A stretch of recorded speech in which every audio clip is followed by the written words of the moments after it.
In 2025, in January, actually, CMS released new regulations in which they're trying to implement the aging-friendly healthcare system sort of in a systematic way across the nation. Yes, CMS was pretty vague when they put together these regulations about how each system needs to implement the aging-friendly healthcare system. But one of the tools that we've been provided with is the 4Ms from the John Hartford Foundation. And we find that this tool works very well when designing an aging-friendly healthcare system. Previously, participation in the implementation of aging-friendly healthcare systems was voluntary, sort of while they were trying this out. But now there will be financial penalties and reimbursements will be decreased if there is no participation from a particular hospital or healthcare setting. The Act-On tool was developed as a rapid assessment that would provide very meaningful information in older adults in the healthcare setting. And it would be applicable across settings and help the different members of the interdisciplinary team communicate on how they cared for that patient.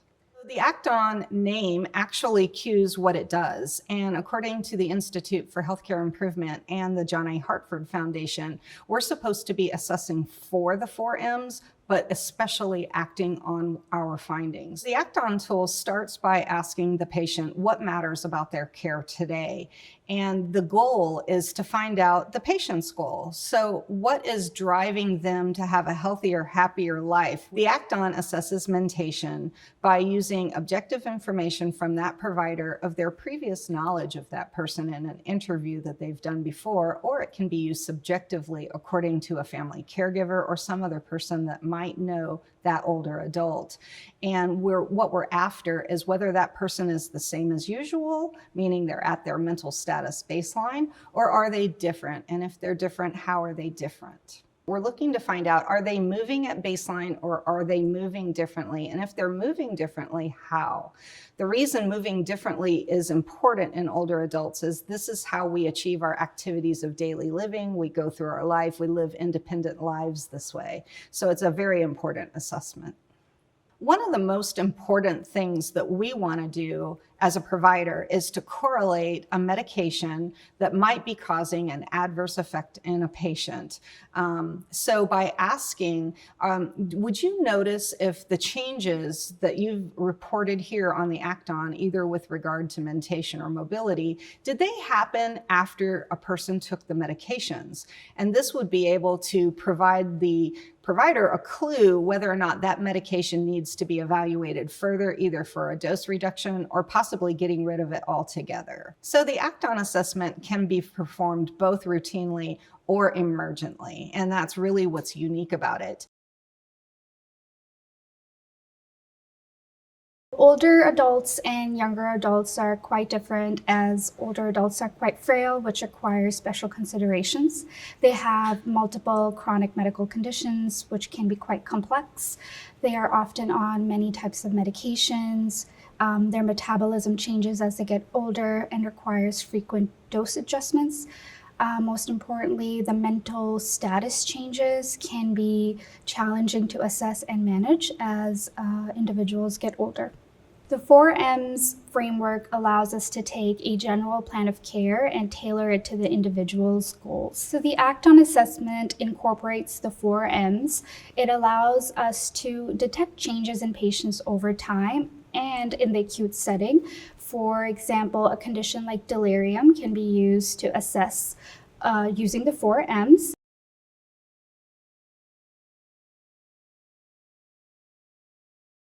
Hi, Sandra. How are you today? How have you been since your last appointment? Okay. Yeah, she's not doing real well. She's stayed in bed a lot lately and has had a few falls, Okay. and I'm concerned. Gotcha. I'm sorry to hear that. Sandra, what would you say matters to you about your health care? I know she doesn't want to leave her home. She has a small dog, and she's not real fond of nursing care, nursing home. Sure. Okay. Do you know if she has any kind of advance directive? What's advance directive? I'm sorry. No problem. An advance directive is a document that lets healthcare providers like myself know if what she does want or what she would not want if she were sick and could not speak for herself. I don't know. That's Okay. So I'm hearing that she's acting differently. Would you say that she isn't doing things as much as she used to? Yes. Okay. Is she seem like she's more confused and just not talking as much? Definitely not talking as much. Okay. And can you tell me when all of this started? It's gotten worse over the last few weeks. Okay, okay. And how about her mobility? Would you say that she's able to do the things at home that she was doing? Not so much. She stays in bed a lot. Okay. Has she had any falls? She's fallen a few times. Okay. It's concerning. And is she having more problems with doing her activities of daily living and getting dressed and all those things as well? I would say yes. Okay. And would you say that this was a change after any kind of medication? I think that it did change after she started the medication for bladder control. Okay. And I was with her on that appointment. Got you. And it seems like this all kind of got worse after that? It does, yeah. Okay, okay. It seems like with the differences, we could be looking at a couple of different things. It could be that she's had a progression of her dementia.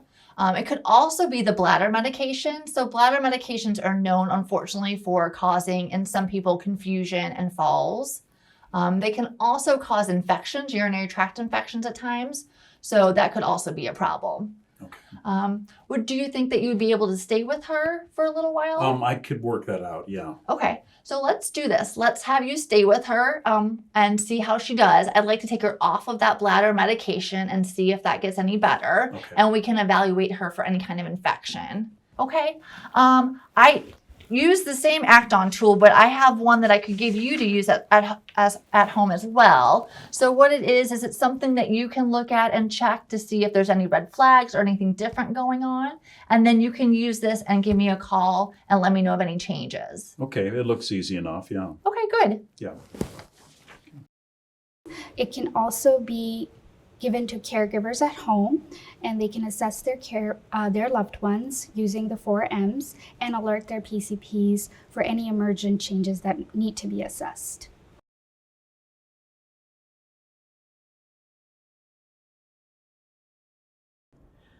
Yes, I did that Act-On form that you gave me, and it was going pretty well, but she's gotten a lot worse today. She's really unresponsive, and I can't even get her out of bed. Well, I can't get her to the hospital by myself. Okay, I'll call 911. Okay, thank you. It's very important for us to involve family members and caregivers in patients' care once they've left the clinic.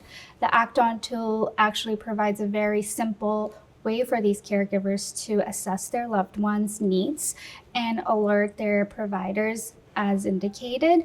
There are very simple prompts that they can use to assess their family members. So the goals of care discussions are really tailored using what matters most to the patient.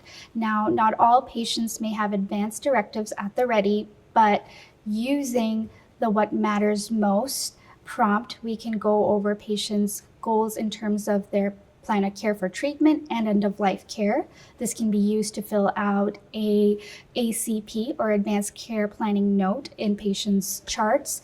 These can be invaluable if the patient has to get admitted emergently. This really allows the patient, their caregivers, and all providers involved in their care to have the same goals and be on the same page, which provides the families and patients quite a lot of peace of mind.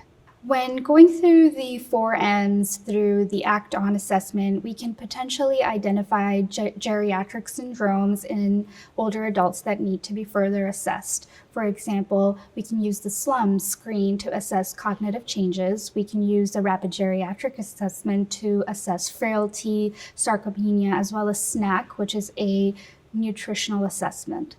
Using the Act-On assessment, we can potentially identify side effects from medications or instances where medication doses need to be adjusted or the medications need to be completely discontinued.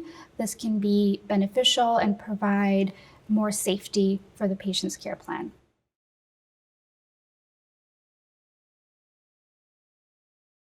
CMS has a compare website where they can compare healthcare facilities, hospitals, nursing homes, assisted livings. And so families can look up how hospitals rate. And shortly, there will be the aging-friendly initiatives that will be used as the metric on this website. So you'll be able to see how local hospitals in your area are implementing these. Hospitals now are going to be required on admission to elicit patient-specific healthcare goals and to document these in a way that we can follow across care settings. So when they leave the hospital, their primary care physician may have access to this documentation, and other healthcare providers in the system will be able to see these goals as well.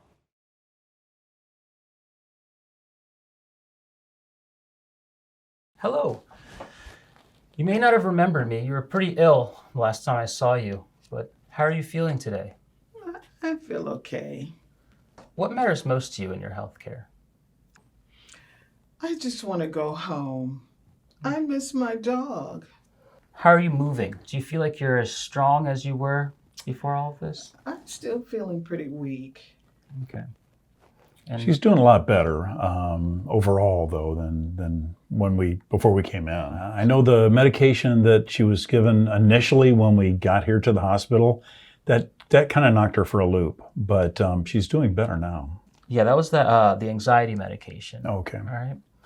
So all medications typically have side effects, and some of them could be drowsiness or weakness. One of the big things that I want to do is maybe stop that medication, just so that we can make sure that your weakness isn't associated with something else. Well, I'm concerned about you going home because, with you being weak and all, and you have to take care of your dog, I think it would be best to go to rehab. So, and do you have a friend maybe that can look after your dog while you're at rehab? I'll take care of Rocky. Yeah. Thank you. Yeah. Thank you. And I'll let your PCP know. I'll contact her and just make sure that she's up to date. That'd be great. Okay. Thank you so much, doctor. No problem. Yeah, thank you. Glad you're feeling better. Hospitals, as a part of the aging-friendly healthcare initiative, will be required to do medication reconciliations and assess patients' medications list for potential inappropriate medication use in older adults. There's a lot of different medications that have significant side effects in older adults and that may interact with one another. And so now we're going to be responsible for really taking a deeper dive and looking at these on patients' medication lists. As part of the aging-friendly healthcare initiative, hospitals will also be required to screen for frailty. And this actually includes cognitive frailty or cognitive impairment, as well as what we traditionally think of frailty in the physical sense. Different healthcare systems use different screening tools for frailty and cognitive impairment, and any one of these tools will be appropriate. These also can be tracked across the system, much like the medications, much like the healthcare goals. So primary care physicians and other members of the team would have access to this information. The primary care physician would know if the patient screened positive for, say, cognitive impairment or frailty. It's really important to screen older adults for isolation, particularly social isolation, as this can result in higher rates of abuse and neglect. And so now hospitals will be responsible for asking questions regarding one's social resources and socialization. Each hospital will point or designate a champion for implementing these aging-friendly healthcare measures. And this champion will sort of be the point person. And will be responsible for educating staff on the aging-friendly measures and kind of monitoring the success in their implementation. The Act-On tool is a brief screening tool that encompasses the 4 M's and helps the hospital setting meet the requirements of the Aging-Friendly Healthcare System initiative. One of the benefits of the Act-On tool is that any member of the interdisciplinary healthcare team can administer this tool. There is no specific training required, so it's very simple to implement, and nurses can do it, physical therapists, pharmacists, any discipline.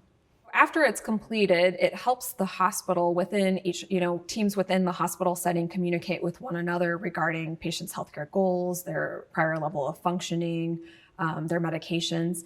But it also uniquely can be translated to the outpatient setting, and this documentation can follow the patient when they see providers in follow-up, such as their primary care physician or other specialists. So it really improves communication within the healthcare system and with the patient. Our older adults often have many specialists. If we're not on all the same page, trying to achieve the same goals, this can end up being a real problem for our older adults that receive conflicting care plans. By creating a communication network across the different settings and keeping everybody on the same page, the Act-On really ties everything together and puts the patient at the center of the care plan. If you would like to stay tuned at the end of the video, we'll have a link that you can request documentation, and we're working on implementing it into different EHRs.